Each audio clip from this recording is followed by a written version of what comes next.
നമ്മുടെ സലീം ഖാന്റെ കുട്ടൻ ബിരിയാണി കഴിക്കണമെന്ന് കുറച്ച് ദിവസമായി കേട്ടു. നമുക്ക് സമയം കിട്ടില്ല. ഞാൻ ഇതിന് മുമ്പിട്ട സലീം ഖാന്റെ കുട്ടൻ ബിരിയാണിയാണ്. 40K വ്യൂസ് കിട്ടിയായിരുന്നു. എനിക്ക് ഏറ്റവും കൂടുതൽ വ്യൂസ് കിട്ടിയത് ഈ വീഡിയോ ആണ്. അപ്പോൾ ഞാൻ കുറച്ച് ദിവസത്തിന് ശേഷം സലീം ഖാന്റെ കുട്ടൻ ബിരിയാണി കഴിക്കാൻ വീണ്ടും പോയി. ചെന്നപ്പോൾ എന്നെ നല്ല തിരക്കുണ്ട് അവിടെ.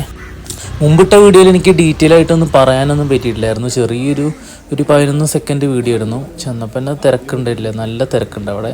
പിന്നെ ഞാൻ നല്ലോണം സമയം വൈകിയിട്ടുമുണ്ട്. ഇവിടെ നേരത്തെ തന്നെ തുറക്കും, നല്ല തിരക്കുണ്ടാവലുണ്ട്. ഞാൻ വൈകി 2 മണിയൊക്കെ ആയിട്ടുണ്ട്. ഈ തിരക്ക് കണ്ടിട്ട് ബിരിയാണി കഴിഞ്ഞ പോലെയാണ്. അപ്പോൾ ഞാൻ നേരെ ഹാൻഡ് വാഷ് ചെയ്തിട്ട് ഇവിടെ വന്നിരുന്നു. ഹാഫ് കുട്ടൻ ബിരിയാണി ഞാൻ ഓർഡർ ചെയ്തു. അപ്പോഴാണ് അവർ പറഞ്ഞത് കുട്ടൻ ബിരിയാണി എല്ലാം ബിരിയാണിയും കഴിഞ്ഞിട്ട് ബിരിയാണി റൈസ് മാത്രമേ ഉള്ളൂ. എന്തായാലും വന്നല്ലേ, ഇനി തിരിച്ചു പോകണ്ടല്ലോ എന്ന് ഞാൻ റൈസ് ഹാഫ് ഓർഡർ ചെയ്തിട്ടുണ്ട്.